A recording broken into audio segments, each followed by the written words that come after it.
Good morning. We'd like to welcome you to another edition of the Sunday School Review. This week's Sunday School lesson is entitled A Kingdom of Priests, a Holy Nation, and is taken from the 19th chapter of Exodus, verses 1 through 14. Now, the author of Exodus is Moses. And the meaning of Exodus means departure or the going out. Now, Exodus, the books of Exodus is broken up into 5 parts. The first part, which is chapters 1 through 4, talks about the Israel's oppression in Egypt by the Egyptians. And it introduces Moses as the deliverer.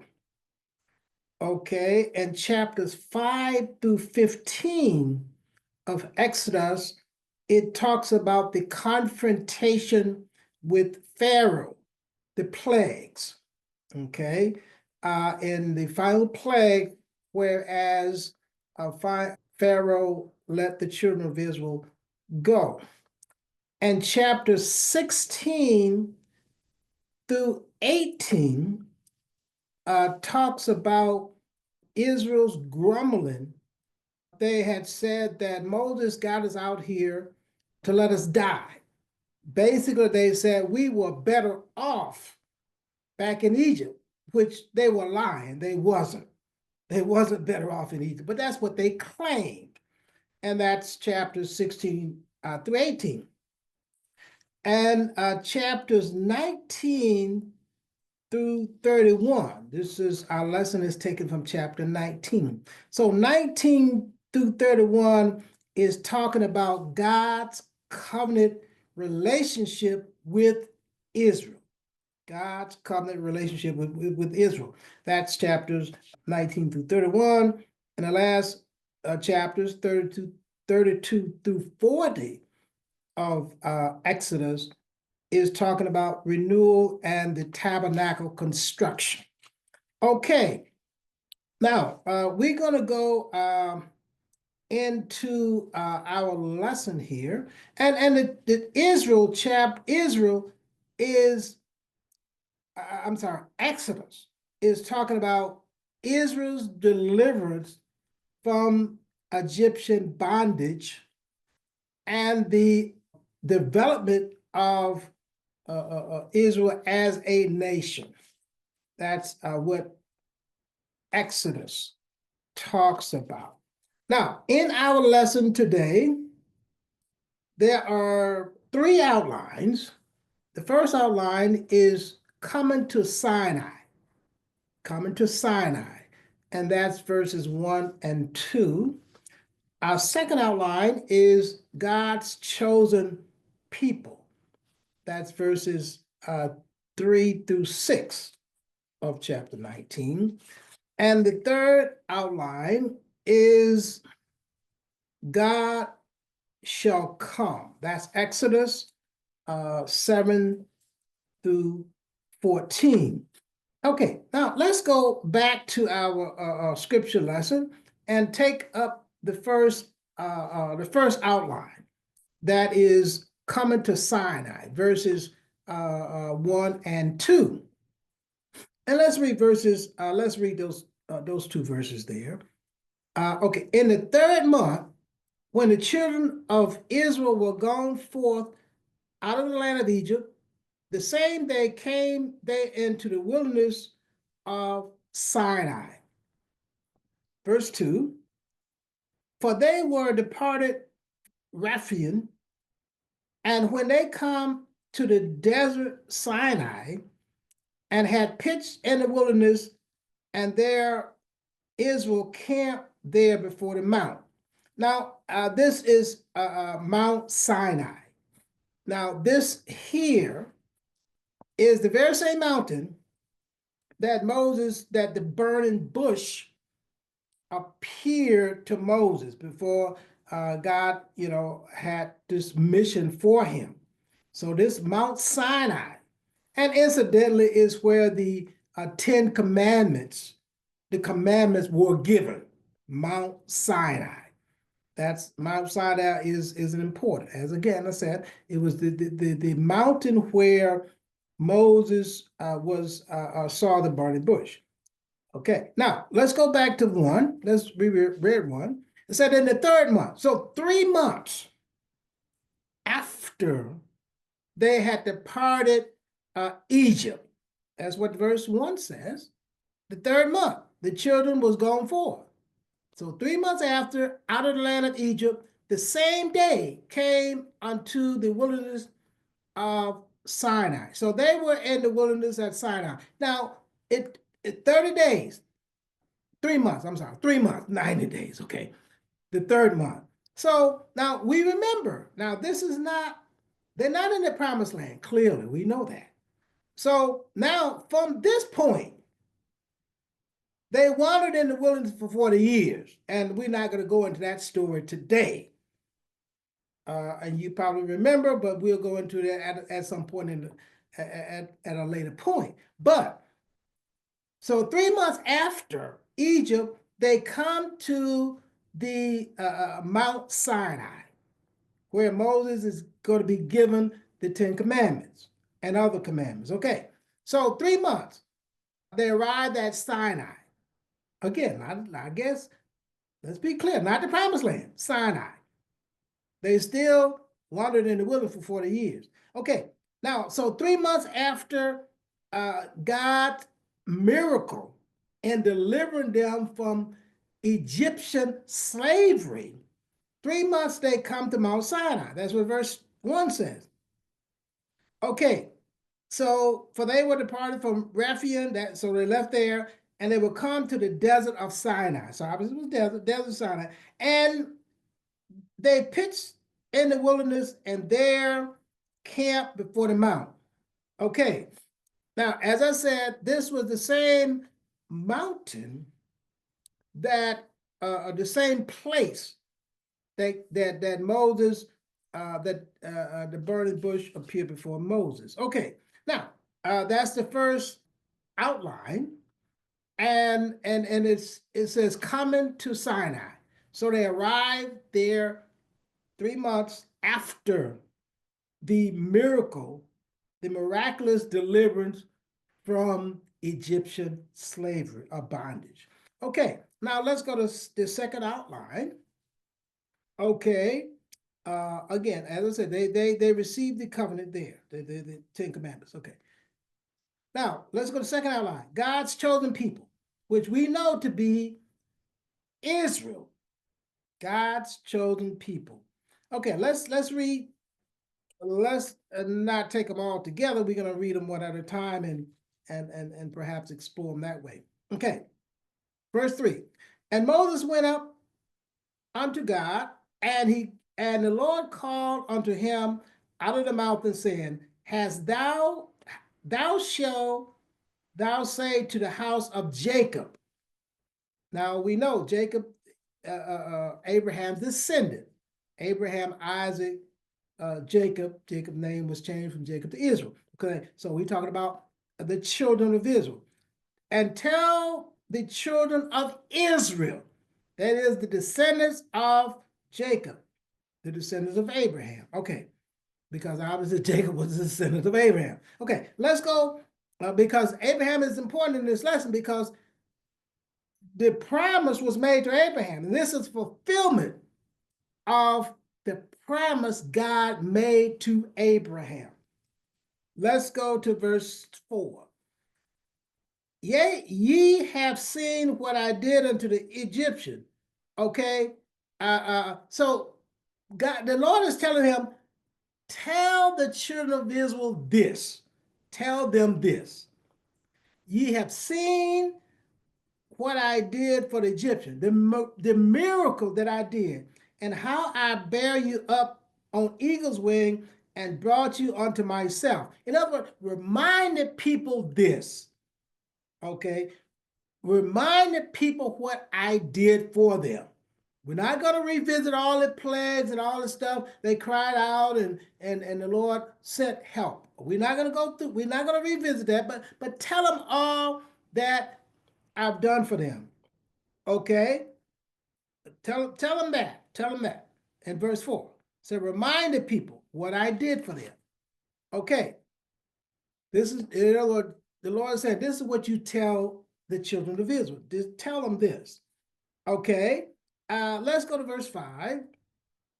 Now, therefore, if ye obey my voice indeed and keep my commandments, then ye shall be a particular treasure unto me above all the people, for all the earth is mine. Okay, now here we get to the covenant. Now, I'll just mention this.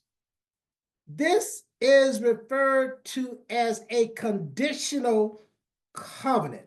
Now, there are two types of covenants, a conditional covenant and an unconditional covenant. Now, most of the covenants that we even cover, that we talk about, are conditional covenants. Or you might, another term for conditional covenant is an unconditional is a bilateral and a unilateral. A bilateral is a conditional covenant. A unilateral is an unconditional covenant. Okay. So this covenant is a conditional covenant. Now, you can identify a conditional covenant by these terms. If then is a promise for a promise, or quid pro quo. You promise to do something, then I will do something. If you don't do what you said, then I'm not obligated to do to hold up my end of the bargain. So it's a promise for a promise. And we're going to identify if then. Let's read it. Now, therefore, if ye obey me. In other words, it's complete devotion. If you obey me, that's what the first clause said. Therefore, if ye obey my voice indeed. So, complete devotion. Okay, that's your obligation. Obey me. If you do that, let's read it. And keep my covenant, then ye shall be a particular treasure unto me above all people, for all the earth is mine. If you obey me, then I will do certain things. It's just like if I walk into a car dealership and I say, well, how much is this car? Well, it's $50,000. Okay. If I give you $50,000, then you are obligated to give me the car. If I don't give you $50,000, you're not obligated to give me the car. It's quid pro quo. I can't walk in the next day and say, "Where's my car?" The dealership goes say, "Where's my $50,000? I want my car. I want my $50,000." So in verse 5, the Lord is saying, if ye obey my voice and keep my commandments, then. So therefore, if you don't obey my voice, then you're not going to be a particular treasure. I mean, you can't be a Christian. You can't say, well, I'm a Christian, but I don't obey any of the Christian principles. Then you can't be a Christian. I'm a Christian, but I do whatever I want to do. I don't follow nobody's rules, but I'm a Christian. No, you're not. There are obligations. Just like the Lord said, if you obey me indeed and keep my commandments, then I will do this. That's a conditional covenant. And as I said, most of the covenants that we deal with, the Abrahamic covenant, all of those are conditional covenants. Quid pro quo, if then. So the Lord in verse 5 is asking for complete devotion. Now, that's why the Jews said, we be Abraham's seed. And they said, no, you're not Abraham's seed because you don't obey him. How can you be? But see, they had it twisted anyway. They were talking about the natural seed, but the Lord was talking about the spiritual seed. If they're not keeping the commandments, they know more Abraham spiritual seed than anybody. Abraham's spiritual seed was one that keeps his commandments. If I'm in an organization and I don't obey the rules, guess what they're going to do to me? They're going to kick me out. If I want to belong to that organization, I have to obey their rules. And if I don't obey their rules, I can't, well, I'm a member of this organization. They say, no, he's no member of this. He don't pay his dues, because most organizations, if they have a dues and you don't pay your dues, that's one reason. I'm sure a lot of people have been dismissed from an organization because they did not pay their dues, and they kicked them out. Yeah, I'm a member and I don't pay my dues. Then no, you're not. So what he's saying is, if you don't keep my commandments, you're not gonna be a special treasure. If you can't claim to be a Christian and don't keep the commandments, that's what the Jews thought. They thought that they were Abraham's seed because they were his natural seed. But he was talking about spiritual seed anyway. Jesus wasn't talking about the spiritual seed. I mean, the natural seed. He was talking about the spiritual seed. And they said, we be Abraham's seed. But no, you're not. You're not his spiritual seed. You may be his natural seed. Well, some of them were his spiritual seed because they obeyed him. But if you're not obeying him, you're not his spiritual seed. Okay, so in verse 5, it says, the Lord wants total obedience. Total obedience. Okay, and as I said, the covenant is a conditional covenant between God and Israel. There was an obligation on Israel's part. They had to hold up their end of the bargain. If they held up their end of the bargain, God will too. Just like I told you about if I walk into a car dealership and we agree on a price and I don't come up with the price, the dealership is not obligated to give me the car. However, if I come up with the price, then the dealership is obligated. So it's conditional. If I come up with the price, then they will give me the car. If I don't come up with the price, then they will not give me the price. Conditional. Quid pro quo. Promise for a promise. Okay, let's go to verse 6. That was verse 5. Let's go to verse 6. And ye shall be unto me a kingdom of priests. This is, he's talking to Israel. Ye shall be unto me a kingdom of priests and a holy nation. These are the words which thou shalt speak unto the children of Israel. This is what the Lord is telling Moses. Tell the people this. First of all, here are my terms and conditions. Okay, if they do that, 6, ye shall be unto me a kingdom of priests, a holy nation. These are the words which thou shalt speak unto the children. Tell them this, tell them this, tell them this. Okay, so God is speaking here to Moses, and Moses in turn will go and speak to the, well, actually verse 7 lays it out. Moses will speak to the elders, and the elders will speak to the people, because obviously the thousands of people, Moses is not going to speak to all of them individual. He's going to speak to the elders. Let's read verse 7. And it lays it out. That goes in the third outline, however. Let's say, God shall come. And this is the third outline, God shall come. Verse 7. Moses shall come, Moses came and called the elders of the people. So Moses gathered the elders, okay, and laid before their faces all these words which the Lord commanded him. So Moses relayed to the elders the things that God had spoken to him.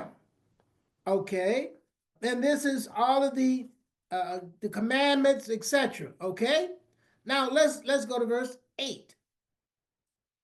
Okay, so when Moses spoke to the elders and the elders spoke to uh, the people agreed. The people agreed. Let's go to 8. And all the people answered together and said, all that the Lord has spoken, we will do.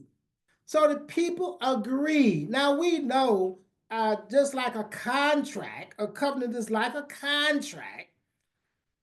Okay, if I go to the dealership, let's go back to that example. If I go to the dealership and they got a car, and I say, well, I'll give you $50,000. The dealer agrees or not agree. Now it may be a very expensive car. The car may be worth $100,000. Most likely, the deal ain't gonna take no $50,000. The dealer said, no, no deal, no deal. There has to be a mutual exchange, a mutual acceptance. You accept my offer. The Lord is saying, here's my offer to the people. If you obey me, then you will be a special people. So when Moses told the elders told the people, in verse 9, it says, all the people answered together and said, all that the Lord has spoken, we will do. In other words, we agree. So it's just like, I guess in the old days, I don't know about that. I mean, I don't know too much business now done on a handshake, but it was a handshake. And sometimes we do it just a formality. You shake your hand, but not generally. A handshake is not good enough in today's business world, okay? But once you agree on something, you might shake, you might handshake. Okay, we agree. I agree, you agree. Okay? The people said, all the Lord said, we agree. But what now we know very shortly they breached the contract because all of a sudden they had the golden calf and all that other stuff. But that's as I said, that's neither here nor there. We know that they disagreed. They initially agreed, but they did not hold up their end of the bargain. We know that.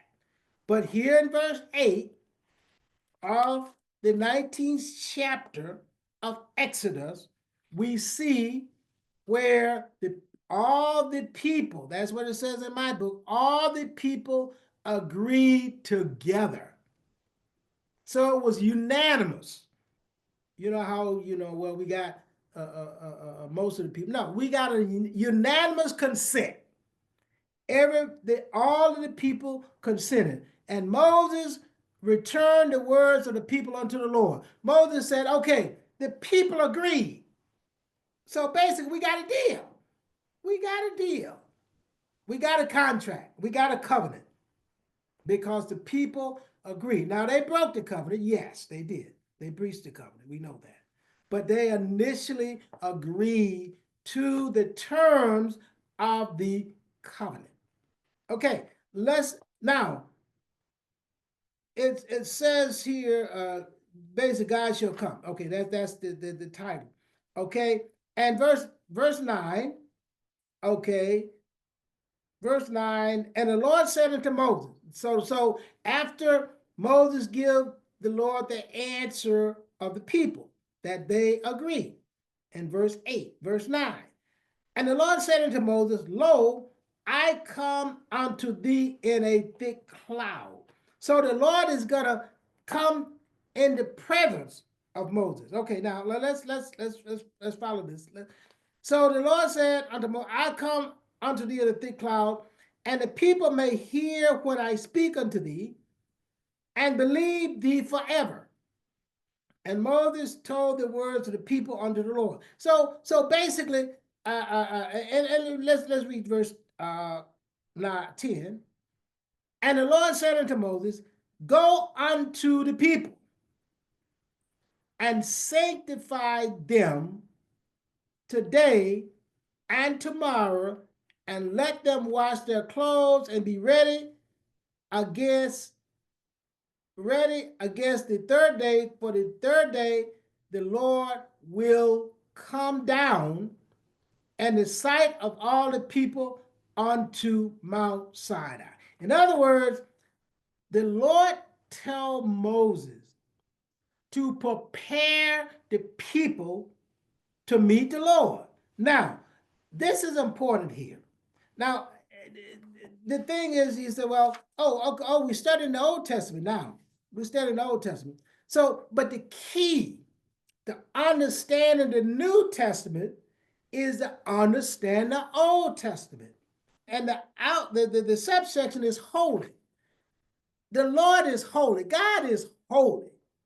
So what the Lord is telling to Moses, I'm going to come down to the mount. I'm going to meet them, but I want them to be prepared. So you don't just go meet the Lord anyway, any kind of way. Now, even in our society, generally speaking, when you see people go to court, even if they haven't worn a suit before, a male, they wear a suit, they dress up. I've never, now maybe somebody have, I'm not going to say they haven't. I've never seen anyone witness before Congress, the Congress of the United States, on C-SPAN or wherever. I've never seen anybody appear as a witness before Congress and they was not dressed up. They had on tore up jeans and a t-shirt. No. And generally, when you go into court, when the judge come in, you got to rise, give him respect, even if you don't like the judge. And you can't go in with your hat on, your clothes all hanging off you. Straighten yourself up. So you can't go before the Lord any kind of way. And many times when we have services in our churches, and sometimes we have a break between services, and people be sitting around talking, drinking coffee, and then they start worship service. And I've heard people say, bring your minds in. That's like the Lord told Moses, not Moses, but who was that? This one guy slipped of mind. Noah. It wasn't Noah. When he came up to meet the Lord, basically he told him to gird up the loins of your mind. Job.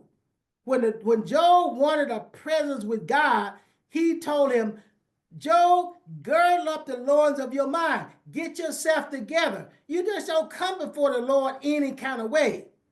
So because the Lord is holy. The Lord deserves respect, reverence, humility. You come before him humble, with reverence, with respect. Just like when you go in a courtroom, you don't disrespect the judge. It's called contempt of court, and you can get thrown in jail immediately if you disrespect the court.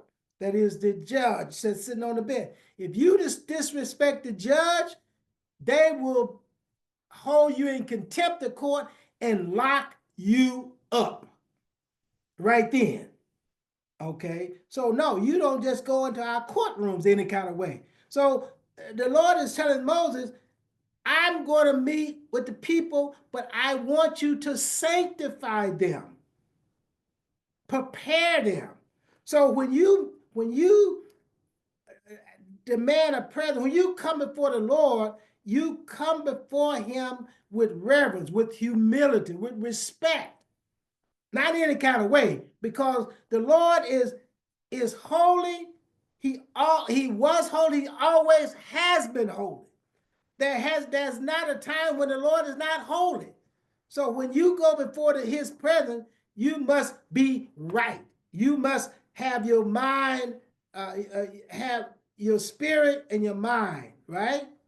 Okay, so you don't just go before the Lord any kind of way. So in verse uh, uh, uh, uh, 9 and 10, 11, he said, I'm going to come. I'm going to come. But 11, 10, 11 says, I want you to go unto the people and sanctify the people. Now, it talks about the washing. Now, the washing, it talked about washing their clothes and all that. And the washing represents a sanctification. Now, what else that Moses did, we don't know. It don't really address that. But basically, the Lord is telling him, I want the people heart and mind together to meet the Lord. You don't just go haphazardly to meet the Lord, okay? You want to concentrate. That's why, and some people, they have special services called concentration service. That's to get their mind right. And sometimes they have concentration service. They want you to refrain from a lot of stuff. Refrain from watching all kind of secular programs and all sorts of stuff like that. Don't do that. And sometimes they may do a fast or whatever. You concentrate yourself, getting yourself ready, getting your mind and your heart ready to meet the Lord. So, as I said, what happens in the Old Testament is important to understand in the New Testament. We don't just meet the Lord any kind of way. Even in the New Testament, we have to be humble and give him reverence, okay, and honor. That's how you meet the Lord. As I said with Job, the Lord told Job, he said, get your mind right. Gird up the loins of your mind before you come up and have a conference with me. Okay, so let's finish up 10. Make sure we get finished up 10, 11, and be ready against the third day. For the third day the Lord will come in the sight of all the people unto Mount Sinai. And let's read verse 12. And thou shalt set bounds unto the people around about, saying, take heed to yourself that ye go not up to the mountain or touch the border there of it, where whosoever touches the mount shall surely be put to death. In other words, this is serious stuff. Moses had to set boundaries around the mountain where the people wouldn't go up and touch it. Now, if anybody went up and touched it, we're going to see what happened. In verse 13, if any, Moses set up boundaries around the mountain. If anybody went up and touched the mountain, so the man said, well, I'm going to go up and touch the mountain. You better not touch the mountain. 13 says, then there shall not a hand touch it. You don't even touch it. But he shall surely be, you either going to be stoned, that's what 13 said, or shot through, whether it be beast or man. So no beast or man, that includes woman too. Nobody, nothing, no beast or man shall go up and touch the mountain. Otherwise, you're going to die. Either be stoned or shot through, be it man or beast, okay, by with an arrow or something like that. It shall not lives when the trumpet sound long, they shall come up to the mount. Now, they're coming up to the mount, they're not going to touch it. So, as I said, appear before God, this is some serious stuff. God is holy, and he demands respect. It's like I said, in our system, you don't go into the courtroom and disrespect the judge without consequences. So you come before God with reverence, with humility and honor. In other words, the Lord told Moses, I'm not playing around. I'm a holy God. I'm holy. I was holy and always will be holy. So God demands respect. So the same with the New Testament. God is holy. There's never been a time that God was not holy. Old Testament or New Testament. Doesn't matter what we're talking about. Doesn't matter if we're talking about the Old Testament. God said, I'm holy. New Testament, God is holy. So, as I said, the key to understanding the New Testament is to understand the Old Testament. God's always been holy. So I'm the same yesterday, today, and forever. God changes not. And they said, come before, he telling the people, come before me. Get your mind and your heart right. And he instructed Moses to set up boundaries around the mount. Nobody to touch it. Okay? And only come when you hear the trumpet.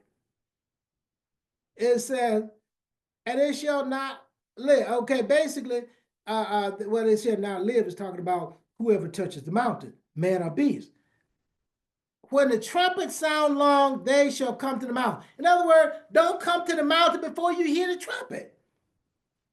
Those are obligations. But I'm gonna go to the mount early. Don't even come to the mount until you hear the sound of the trumpet. Don't even come to the mount. And secondly, don't even touch it. If you touch it, you're gonna surely die. Okay? You're gonna surely die. You're gonna surely die. Man or beast. Okay, in verse 14, which is our last verse, and Moses went down from the mountain unto the people. So these are the instructions. What I just was reading was the instructions that the Lord was given to Moses to give to the people, to tell the people. I will come and visit you on the mount. I will come, and they're gonna see a cloud, but they're not gonna see me. I'm gonna speak, but they're gonna see you. Okay, okay. And first of all, sanctify the people. Get their mind and their heart ready to meet God. And that's what we need to do. Old Testament, New Testament. God don't change. You don't just come to God any kind of way in the New Testament. Oh, yeah, we can go to God anyway. Just as you are. Any way. No. You didn't come to God in the Old Testament that way, and you're not coming to him in the New Testament that way either. Okay, God don't change. He said, I change not. He was holy then, he's holy now. Okay? So those were the instructions up to verse 13, the instruction. And Moses went down from the mount unto the people. So Moses goes to the people and sanctified the people, and they washed their clothes. Now, as I said, the washing of clothes generally indicates a cleansing. Now, other than that, but the Lord told him to sanctify them. So Moses did sanctify the people, and it's illustrated by the washing of their clothes. Okay, so the Lord met them there on at the foot of the mountain that is Sinai. It received that's where the Ten Commandments were received, and those, in other words, the covenant, that is the covenant, the law. They received the covenant, the Mosaic covenant. And again, as I said, I just want to repeat it. It was a conditional covenant between God and Israel. So the covenant was the laws including the Ten Commandments, not just only the Ten Commandments, but there were other laws as well, but including the Ten Commandments. And again, they said we gonna agree. All the stuff that you said, we agree. And again, Moses sanctified the people. They came to the mount. It doesn't really say anything about if anybody actually touched the mountain, but we know if they did, they died. They died. They did not live. It says in verse 13, they died and did not live. Okay, and they only came, as I said, once the trumpet sound, not before, but once the trumpet sound, and Moses carried out those instructions. Okay, again, as I said, they agreed with the covenant at Sinai, but we know they broke the covenant. Okay, they breached the covenant. They did not uphold their end of the bargain. And again, I just want to point this out because people have talked about the different types of covenants, and most of the covenants that you cover is conditional. And how you identify the condition again is if then. It's a promise for a promise. And you find that again in verse 5. It says, if you obey me, total obedience, then you shall be a particular people. And that's what identifies a conditional or a bilateral covenant or a contract. Is a promise for a promise. You promise something, and the other party has an obligation to comply. If they don't comply, then the covenant. Well, if one party breaches, then the other party is not obligated to perform. That's the whole thing. That's the deal about talking about the $50,000 for this car. If we agree $50,000 for the car, but I don't bring the $50,000, the other person's obligation doesn't kick in. The other person's obligation doesn't kick in until I bring the $50,000. When I bring the $50,000, the other individual obligation kicks in to give me the car. Okay, to turn the car over to me. Okay, so we find and we know God is the same today, yesterday, and forever. His obligation to bless in this particular case was his own, them doing certain things. Now, the Lord does things for us, and there are such things as a unilateral or unconditional covenant. Some things he promised, and just because of his love for us, love and mercy. Okay, but this covenant here is a bilateral. Now God promised, and this whole lesson here, this whole thing about a kingdom of priests, a holy nation, is because God is honoring a promise that he made to their descendants, that is Abraham. He said, it was in Genesis, that through him, all the nations would be blessed. And we know Israel's job was to point others to God. And we also know, and it's true because Jesus Christ came through Abraham. So even it was really pointing to Jesus himself anyway. Ultimately, Jesus would be the one that completely fulfilled the promise made to Abraham. Through Abraham, all the nations would be blessed. because Jesus Christ, a descendant of Abraham, would be the one that brought salvation to the entire world. All the nations would be blessed. All the nations would be blessed through Abraham. And Jesus Christ himself was a descendant, or is a descendant of Abraham. So that's our lesson today. A kingdom of priests, a holy nation. And that's what Israel was to be, a holy nation, to point others to God. That's our lesson today. We'd like to thank you for watching. We ask you to join us next week for another edition of the Sunday School Review. Thank you.